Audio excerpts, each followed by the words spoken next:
여러분, 오늘 강연을 시작하면서 조금은 뼈아픈, 하지만 우리가 일상에서 너무나 자주 겪는 상황을 하나 상상해 보겠습니다. 여러분이 한 팀의 리더이거나 작은 가게를 운영하는 사장님이라고 가정해 보시죠. 믿었던 후배 직원 혹은 아끼던 알바생이 절대로 해서는 안 될 치명적인 실수를 저질렀습니다. 회사의 중요한 계약이 날아갈 판이고 금전적인 손해도 막심합니다. 자, 이때 여러분은 어떻게 하시겠습니까? 머릿속에서는 두 가지 목소리가 격렬하게 싸우기 시작합니다. 하나는 단호한 원칙의 목소리입니다. 조직의 기강을 위해서라도 이번 일은 엄격하게 책임을 묻고 잘라내야 해. 반면 다른 한쪽에서는 따뜻한 관용이 고개를 듭니다. 그래도 사람이 실수할 수 있지. 이번 한 번만 눈 감아주고 성장의 기회로 함께 품어주자. 어떤 선택이 맞을까요? 정답이 있기는 한 걸까요? 우리는 매일같이 이렇게 차갑고 엄격한 규칙과 따뜻하고 유연한 관계 사이에서 줄타기를 하며 살아갑니다. 어쩌면 어른이 된다는 것, 책임자가 된다는 것은 이 지독한 딜레마 속에서 매일 밤잠을 설치는 일일지도 모릅니다. 그런데 놀랍게도 수천 년 전 고대 유대 랍비들 역시 이와 똑같은 고민을 했습니다. 그들은 이 세상을 세우고 유지하는 데 어떤 힘이 필요한지 치열하게 논쟁했죠. 이 딜레마의 실마리를 찾기 위해 오늘 우리는 아주 오래된 그러나 놀랍도록 현대적인 텍스트 하나를 만나보려고 합니다. 오늘은 탈무드 아가다 Book of Legends 제1부 제2장 11절에 등장하는 오래된 지혜에 대한 이야기입니다. 화면에 띄워진 번역문을 함께 보시죠. 랍비 주트라 바르토비아가 이전 시대의 위대한 스승인 라브의 이름으로 전한 가르침입니다. 세상은 10가지의 역량과 힘에 의해 창조되었다. 그것은 지혜, 명철, 이성, 물리적 힘, 꾸짖음, 도덕적 권위, 의로움, 공의, 자애로움, 그리고 긍휼이다. 어떠신가요? 단어들만 쓱 훑어보면 그저 좋은 말들을 잔뜩 모아놓은 도덕 교과서처럼 보일 수도 있습니다. 하지만 이 문장은 단순히 착하게 살아라를 길게 늘여쓴 것이 아닙니다. 표면적으로 이 이야기는 세상이 단 하나의 단순한 방식으로 창조된 것이 아니라 10가지의 다양한 도구이자 속성들이 결합되어 완성되었음을 선언하고 있습니다. 이 10가지 목록은 과거의 세상이 어떻게 만들어졌는지를 설명하는 창조신화의 파편이 아닙니다. 오히려 우리가 발딛고 서 있는 이 위태로운 세상이 그리고 여러분이 이끄는 가정과 회사가 도대체 어떤 기둥들로 버티고 서 있는지를 보여주는 정밀한 설계도에 가깝습니다. 이 텍스트를 제대로 이해하려면 주석에 담긴 단어들의 진짜 뜻을 알아야 합니다. 먼저 명철은 단순히 지식을 많이 아는 것이 아니라 자신이 배운 것을 온전히 이해하는 능력을 말합니다. 이성은 원인과 결과를 따져 결론을 내는 논리적 추론 능력입니다. 쉽게 말해 시장 상황을 분석하고 사업 타당성을 검토하는 엑셀 파일 같은 겁니다. 그런데 가장 흥미롭고 낯선 단어가 하나 눈에 띕니다. 바로 꾸짖음입니다. 세상이 창조되는데 웬 꾸짖음일까요? 이 단어는 욥기 26장 11절을 배경으로 합니다. 처음에 하늘을 떠받치는 기둥들은 젤리처럼 약하고 흔들렸다고 해요. 그때 신이 기둥들을 향해 버럭 꾸짖자 기둥들이 깜짝 놀란 사람처럼 뻣뻣하게 굳어서 단단해졌다는 겁니다. 즉, 여기서 꾸짖음은 흔들리는 것을 단단하게 고정하는 물리적인 통제력을 뜻합니다. 이 10가지 힘은 랍비들이 임의로 지어낸 것이 아니라 잠언, 시편, 욥기 등 성경의 여러 구절에 암시된 내용들을 치밀하게 모아 정리한 것입니다. 자, 여기까지 오면 이런 일반적인 윤리적 교훈을 얻을 수 있습니다. 세상은 똑똑한 머리나 강력한 완력만으로는 온전히 세워질 수 없다는 겁니다. 흔들리는 것을 바로잡는 단호한 규칙, 즉 꾸짖음과 공의가 필요함과 동시에 타인을 품어주는 자애로움과 긍휼이 반드시 함께 작용해야 합니다. 하나의 온전한 세계나 사회가 유지되기 위해서는 지성, 힘, 윤리성이 어느 하나 빠짐없이 조화롭게 균형을 이루어야 한다는 것이죠. 하지만 이게 전부일까요? 여기서 강연을 끝낸다면 그저 흔한 덕담에 불과할 것입니다. 오늘 우리는 여기서 한 걸음 더 깊이 들어갈 것입니다. 화면에 보이는 목차처럼 이 10가지 요소가 어떻게 삼중구조를 이루는지 파악하고 그 요소들이 어떻게 서로를 찌르고 충돌하면서 세상을 지탱하는지 그 기막힌 모순과 긴장의 구조를 파헤쳐 보겠습니다. 그리고 마지막에는 이 수천 년 전의 텍스트가 오늘 아침 출근길 여러분의 발걸음과 어떻게 맞닿아 있는지 확인하게 될 것입니다. 본격적으로 그 뼈대 안으로 들어가 보겠습니다. 이 텍스트는 세상을 우연히 발생한 사건이 아니라 아주 정교하게 구성된 구조로 제시합니다. 마치 건물을 짓는 것과 똑같습니다. 이 구조는 크게 3개의 층으로 나뉩니다. 첫 번째는 인식의 층입니다. 지혜, 명철, 이성으로 구성되죠. 건물을 짓기 전 설계도를 그리는 단계, 혹은 사업을 시작하기 전 비즈니스 모델을 논리적으로 기획하는 단계입니다. 세계는 형성되기 전에 먼저 해석 가능성을 가져야 합니다. 두 번째는 형성 및 안정화의 층입니다. 물리적 힘과 꾸짖음이죠. 아무리 설계도가 완벽해도 철근과 시멘트, 그리고 인부들의 땀방울이 없으면 집은 지어지지 않습니다. 특히 기둥을 강제로 고정하는 꾸짖음의 사건이 반드시 필요합니다. 세 번째는 규범의 층입니다. 도덕, 의로움, 공의, 자애, 긍휼입니다. 집을 다 지었다고 끝이 아니죠. 그 건물이 사람을 살리는 병원인지 불법 도박장인지 그 목적과 가치가 정당해야 건물이 유지됩니다. 즉, 세계는 이해됨이라는 설계, 형성됨이라는 시공, 정당화됨이라는 목적이라는 이 삼중 구조 속에서만 존재합니다.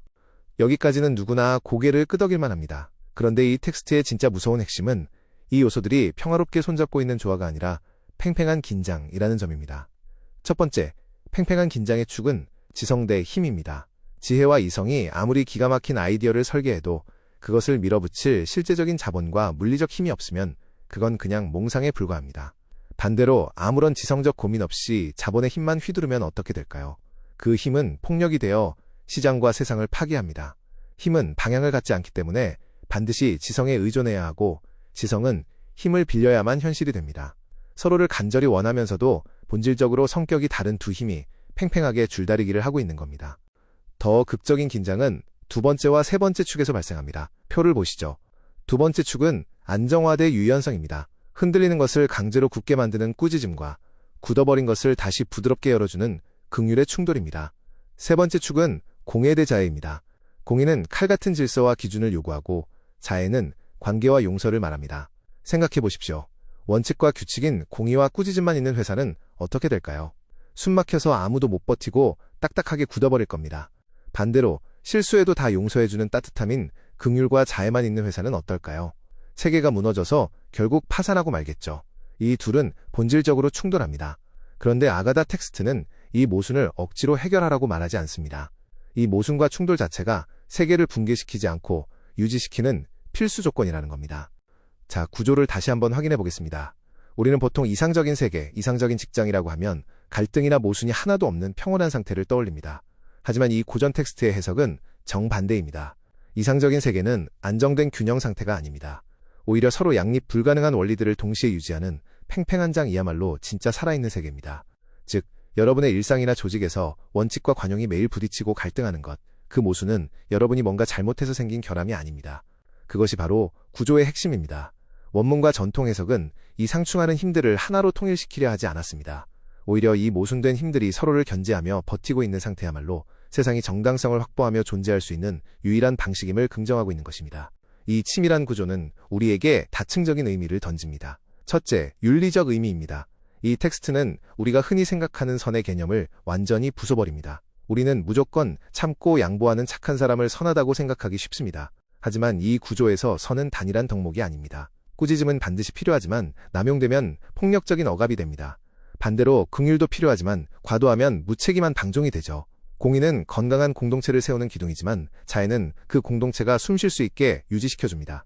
따라서 진정으로 윤리적인 사람, 훌륭한 리더는 어느 한쪽에 치우친 순진한 사람이 아닙니다.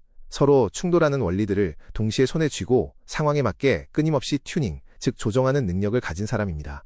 인간은 일관성 있게 굳어있는 돌멩이가 아니라 이 엄청난 긴장을 매일매일 관리해내는 위대한 존재라는 뜻입니다. 둘째, 신학적 의미도 매우 도발적입니다. 보통 사람들은 신의 창조를 사랑과 은혜로 가득 찬 긍정적 의지의 무한한 생성이라고 상상합니다.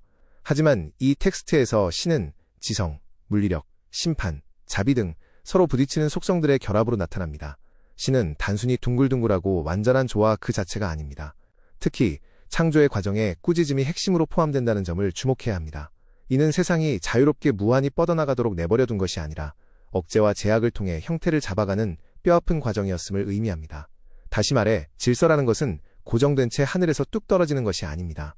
상황 속에서 자애와 공의가 끊임없이 부딪히며 재조정되는 복합적이고 역동적인 통치 방식입니다. 세계는 본질적으로 완결된 명사형이 아니라 지속적으로 판결되고 재평가되는 동사형의 장인셈입니다. 셋째, 철학적으로 볼 때 이 텍스트는 세계를 멈춰있는 고정된 덩어리가 아니라 여러 원리들이 치열하게 상호작용하는 구성된 관계로 정의합니다. 여기서 가장 흥미로운 점은 세상을 구성하는 이 10가지 힘의 모순된 구조가 바로 인간 본성의 거울이라는 사실입니다. 여러분의 내면을 들여다보십시오.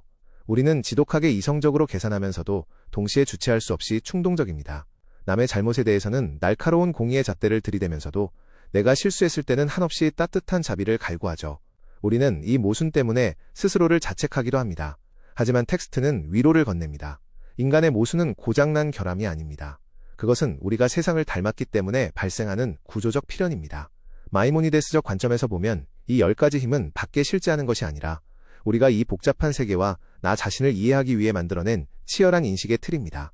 이 복잡하고 깊은 아가다의 텍스트, 그리고 우리가 나눈 삼중 구조와 모순의 원리를 단 한 줄로 압축해 보겠습니다. 화면을 보시죠. 세계는 조화로운 질서가 아니라 서로 충돌하는 원리들이 동시에 유지되면서 끊임없이 재구성되는 긴장의 구조다. 이 문장을 꼭 기억해 주십시오. 완벽한 평화, 아무 문제도 없는 유토피아는 환상입니다. 충돌하고 삐걱거리는 것이 정상입니다. 그 삐걱거림 속에서 우리는 매일매일 내 삶의 건물을 고치고 부수고 다시 짓고 있는 중이니까요. 그렇다면 이 거창한 우주적 창조의 원리가 내일 아침 출근해야 하는 우리의 팍팍한 삶 속에서는 대체 어떻게 작동하는 것일까요? 이제 이 구조를 여러분의 일터와 통장 잔고가 있는 현실로 끌어내려 보겠습니다. 지금까지 살펴본 이 10가지 창조의 힘은 도서관에 박제된 과거의 신화가 아닙니다. 그것은 매일 아침 여러분이 출근해서 메일을 열고 거래처와 협상하며 타인과 부대끼는 치열한 시장과 일상이라는 교실에서 펄떡거리며 작동하는 살아있는 뼈대입니다. 우리는 이것을 라마드 경제학의 관점, 즉 배움과 가르침이 일어나는 시장이라는 렌즈로 번역해 볼 수 있습니다. 지혜와 이성 같은 인식의 층은 곧 시장의 흐름을 분석하고 스마트하게 사업 모델을 기획하는 지적 능력입니다. 물리적 힘이라는 형성의 층은 어떨까요? 그것은 기획안을 현실로 만드는 자본과 실행력입니다. 특히 하늘의 기둥을 굳게 한 꾸짖음은 시장의 불안정을 통제하는 법적 규제나 조직을 바로잡는 리더의 단호한 결단력으로 작동합니다. 그리고 마지막 규범의 층인 공의와 자애는 이윤 창출이라는 행위가 사회적 정당성을 얻고 사람을 살리도록 이끄는 도덕적 방향키가 됩니다. 자, 처음 시작할 때 던졌던 질문으로 돌아가 구체적인 상황극을 하나 펼쳐보겠습니다. 여러분이 부서장인데 김 대리가 치명적인 실수를 해서 회사에 큰 손해를 입혔습니다. 여러분은 둘 중 하나의 대사를 쳐야 합니다. 첫 번째 대사입니다. 김 대리, 도대체 정신을 어디에 두고 일하는 거야? 당장 사표 써. 이것은 철저한 공의이자 단호한 꾸짖음입니다. 이 꾸짖음은 조직의 느슨해진 기강을 강제로 굳게 만들고 시장의 신뢰를 회복합니다. 하지만 이 칼날만 휘두른다면 조직원들은 두려움에 굳어버리고 결국 부서 전체가 경직되어 죽어버릴 것입니다. 두 번째 대사입니다. 김 대리, 많이 힘들지? 이번 일은 내가 책임질 테니 다시 해봐. 이것은 따뜻한 긍휼과 자애입니다. 관계를 살리고 패자에게 재기의 기회를 줍니다. 하지만 이것만 반복된다면 어떻게 될까요? 잘못을 해도 책임지지 않는다는 인식이 퍼져 조직 구조 자체가 완전히 붕괴하고 맙니다. 이 텍스트가 위대한 이유는 바로 이 지점입니다. 우리의 일상은 이 양립 불가능해 보이는 원리들이 매일같이 충돌하는 거대한 교육의 장입니다. 탁월한 성취를 내는 리더, 진짜 스마트하고 윤리적인 사람은 이 둘 중 하나를 선택하는 사람이 아닙니다. 부하 직원의 실수를 냉정하고 엄격하게 평가하는 공의를 지키면서도 동시에 그가 포기하지 않고 성장하도록 진심으로 격려하는 자애를 갖춘 사람, 철저하게 기업의 이윤을 추구하는 물리적 힘을 발휘하면서도 타인의 고통을 외면하지 않고 사회적 책임을 다하는 도덕적 권위를 보여주는 사람. 이 두 가지 모순을 해결하는 것이 아니라 내 삶 속에서 아슬아슬하게 유지하고 조율해내는 것, 그것이 바로 인간이 가진 최고의 조정 능력입니다. 우리는 매일의 딜레마 속에서 이 창조의 10가지 힘을 우리 삶으로 번역하며 한 뼘씩 성장해가고 있는 것입니다. 결론을 맺겠습니다. 인간의 모순은 뜯어 고쳐야 할 결함이 아니라 세상을 지탱하는 구조적 필연입니다. 우리는 매일 이 모순된 힘들을 양손에 쥐고 흔들거리며 걸어갑니다. 때로는 공의의 칼을 휘둘러야 하고 때로는 긍휼의 반창고를 붙여야 합니다. 그 과정에서 찢어질 듯한 고통과 갈등을 겪는 것은 여러분이 무능해서가 아니라 여러분이 이 세계의 구조를 온몸으로 살아내며 깊은 배움의 길을 가고 있다는 증거입니다. 마지막으로 여러분께 질문을 하나 던지며 강연을 마치겠습니다. 이 질문을 오늘 밤 퇴근길에 스스로에게 던져보시기 바랍니다. 당신은 최근 직장이나 가정에서 엄격한 규칙인 공예와 따뜻한 포용인 자애 사이의 팽팽한 줄 위에서 가장 크게 긴장했던 적이 언제였습니까? 그리고 그때 당신은 어떤 위대한 조율을 해내셨습니까? 여러분의 그 치열한 조율과 줄타기가 바로 오늘 하루도 이 세상을 무너지지 않게 버티게 한 여러분만의 창조의 힘입니다. 감사합니다.